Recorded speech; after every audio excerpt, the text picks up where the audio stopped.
Welcome to the Modern Professional Polishers Academy, where we answer daily questions, give you tips and tricks, and motivation to help you navigate the world of paint correction. What's going on, guys? Welcome back to the Pro Polishers Academy, where we help paint correctors like you turn your systems into consistency by moving you through the learning curves faster, utilizing formulas that work without fail. I'm Smitty, and I'll be your lead instructor. Let's get into it. In today's Outer Growth Call, we go over the importance of sales confidence, and I give an example and an overview of a consultation that I had this week with a client and his C8 Corvette. Check out the call. So yesterday we had a client come in with a C8 Corvette, returning client, and he wanted to get the C8 looked at since it was in storage for a couple months after we first completed a 1-year coating on it. And he wanted to see what it might need in order to get it back to where it's supposed to be. So since we just did the car less than 6 months ago, and because it's been in storage, I figured we just need to do a routine maintenance wash and knock the dust off of it. But when he got here, I was able to see a few swirls in the bumper, but it wasn't anything that I planned on bringing to his attention, especially because we know a vehicle owner can easily swirl their vehicle as soon as you hand it back to them. So I told him that we just do the routine maintenance wash and it'd be good to go. But then he insisted to, have me look at it a little bit deeper, and he began to talk about how he had seen swirls in the paint. And he told me how he had it washed about 5 or 6 times, and how the last car wash was the one that caused the swirl. So I began to walk around the vehicle and saw a heavy amount of swirls. I wasn't really looking for them, in the beginning, but once he wanted me to look, I started looking, let the sunlight hit it at a different angle, and they were all over the place. So I didn't want to charge him anything extreme because we just did the car for him, but at the same time, the process is the process and the fee is the fee. So I told him we could do paint correction, correct the tail lights, and anything else that may need attention, like the diffuser, etc. And I'd happily apply, some leftover OptiCoat that I had from another kit, and I'd do it for $1,500. And there were swirls everywhere, so I could see them, and everything that towel touched, whatever the case was, I could see those swirls in there. So I told him $1,500 to do the whole thing, or I could just focus on the larger panels, just the main parts of the body, no tail lights, no diffuser, etc., and then still do the coating and charge him $1,000 to do it. His response to both packages was that they both sounded good. He said, both of these sound good. So now here I am in an outer growth situation that requires the confidence that we discussed in Wednesday's inner game call. And today I want to cover taking control of the decision making in the sale when you've been given the opportunity. And number 2, never condescending on price because of a particular car. Number 3, creating solutions for your clients. And number 4, talking yourself out of business. So number 1, taking control of the sale when you've been given the opportunity. Once I covered the pricing with my client and what each package entailed, he said that both packages sounded good, right? So that means I clearly defined what the process would consist of, and the packages made sense.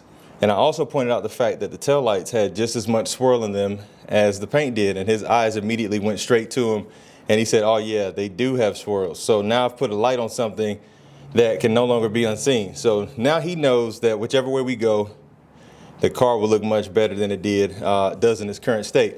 So now the ball's in my court, and I get to say, I think that the $1,500 will be best because we'll be correcting everything.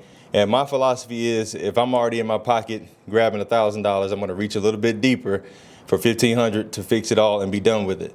And that really is my philosophy when it comes to spending money. Carrie's on here. If my brother's listening, he knows my philosophy. I'm all about spending the money to get it done the right way. If you're almost spending the full amount just to almost have exactly what you want, I mean, it doesn't really make sense. So when people trust you, they also trust your philosophy in particular situations as well. So his response was simply, yeah, you're right. So, my final thought on that is that you can only have the confidence to take control of a sale when you're confident in your ability to do the work. Number 2, never condescending on a price because of a particular car or situation. So I can't reduce the price on my end because the effort that I'm going to put into this vehicle is going to be the same as any other vehicle or the last time we worked on the car. So I can't let the fact that this vehicle The fact that it has been in the shop already, get in the way of the current situation. And then on the other hand, this is one of the nicer C8s that I've seen in the carbon flash metallic. Nice car, right?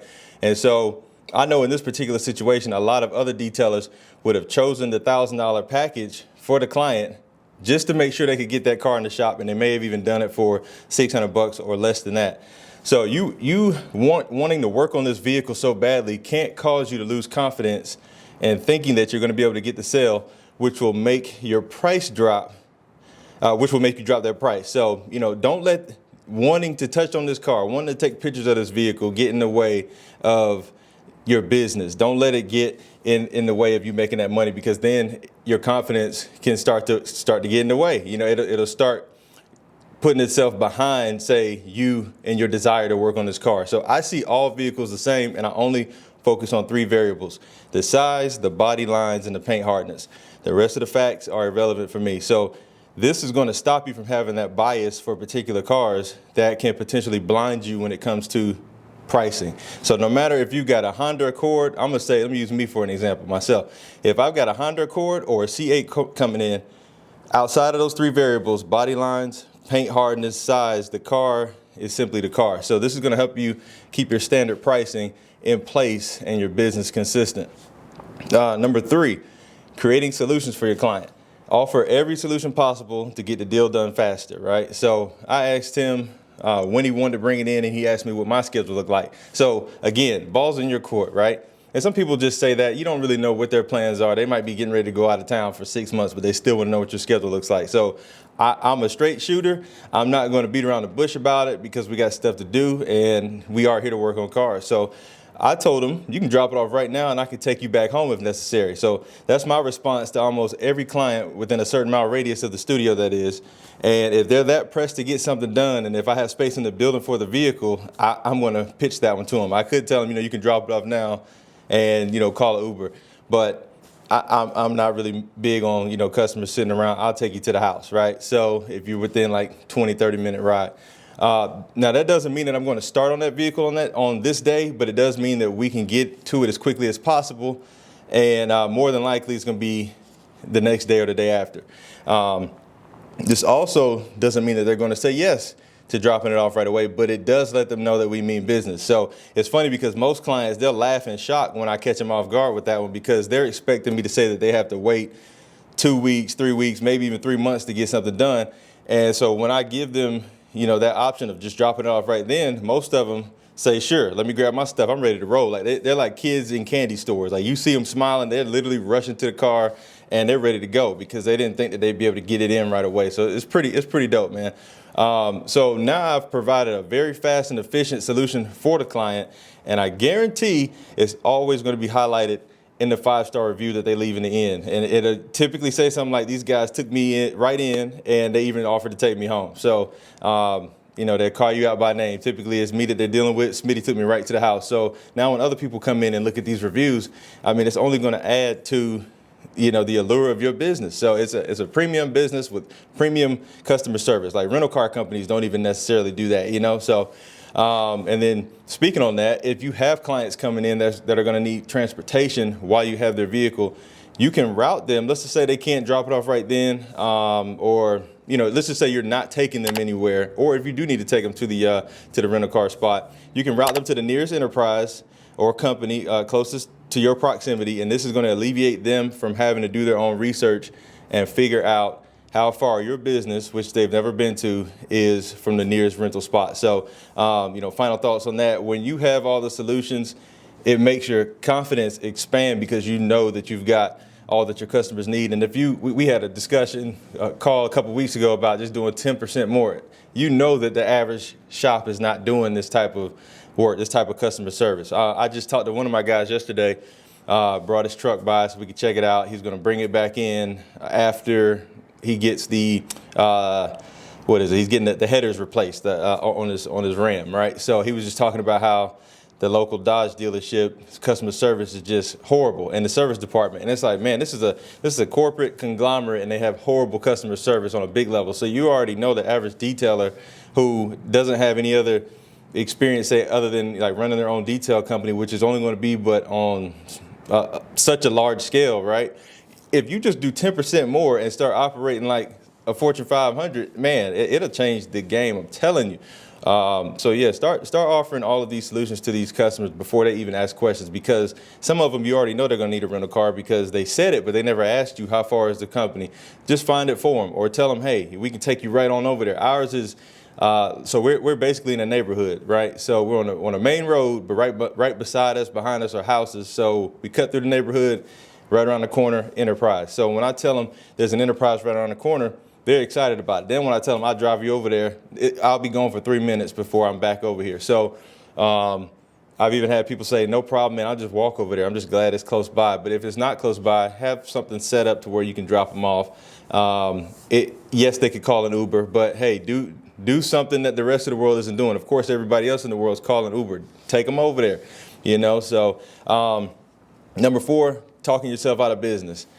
So let's just say, let me stick to these notes because I'm going to get off of them in a minute. But you got to stay confident in the sale, because you can end up talking yourself out of the business, right? So if you're not confident in the process, you can end up trying to deter the client from doing what's necessary and from doing what they're actually interested in having done. They've already looked at the problem long enough. They've already studied the problem. They already know you the answer.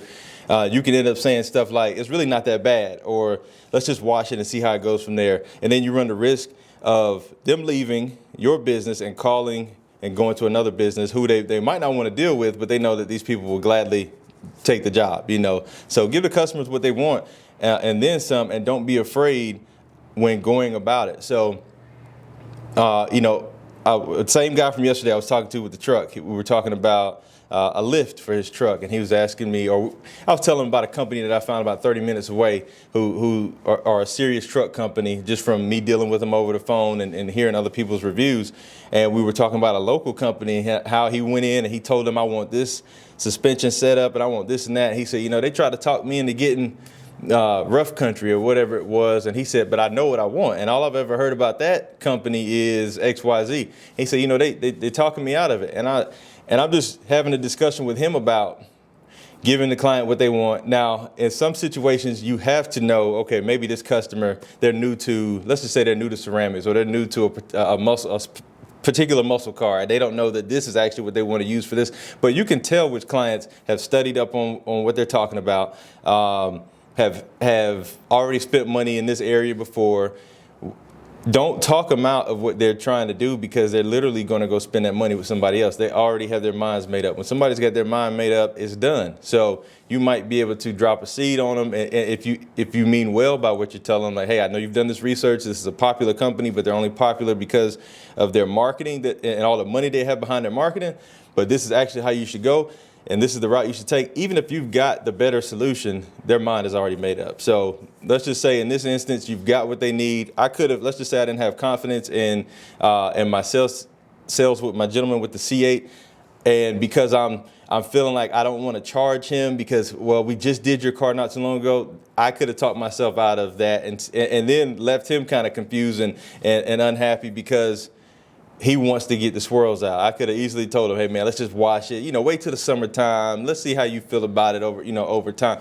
But I'm confident in the fact that he needs to get that fixed, and this is what he wants. So we're going to give him what he wants. And, hey, some people, they really believe that they work for what they want. So if the man is working and saving his money and stacking his money to spend this, and who cares about, don't worry about what he spent 6 months ago or 3 months ago. Let him spend what he wants to spend, do the job, and you operate confidently on your side. If you want to hear the rest of that call, join us in the Pro Polishers Academy. The link is in the description below. It's only $99 a month, and you get access to our calls on Mondays, Wednesdays, and Fridays, and you also get access to the call archive if you miss a live call, so you can listen back whenever you get a chance to. And you also get access to our 24/7 Discord server, where we've got guys from all over the country who can help you out with any situation, whether it be paint correction, products, pricing, you name it. And if you haven't already, go download my free correction and coding product guide. The link is also in the description below. This has a few of our favorite products that we like to use here in our studio,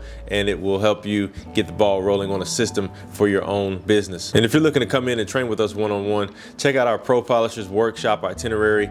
Link is in the description. You'll have to create a login to check it out, but it's free. You can see what we do day to day. We have a 2-day training, and we also have a 4-day training. In our 2-day training, we focus heavily on paint correction and polishing, and in our 4-day training, we focus in on paint correction, polishing, ceramic coating, and even some admin work as far as growing and scaling your business. So check that out. Link is in the description as well. Don't forget to like, subscribe, and hit the bell notification button for more videos just like this right here at the Pro Polishers Academy. That's it for today, guys. We'll see you next time. The paint is waiting on you. Peace.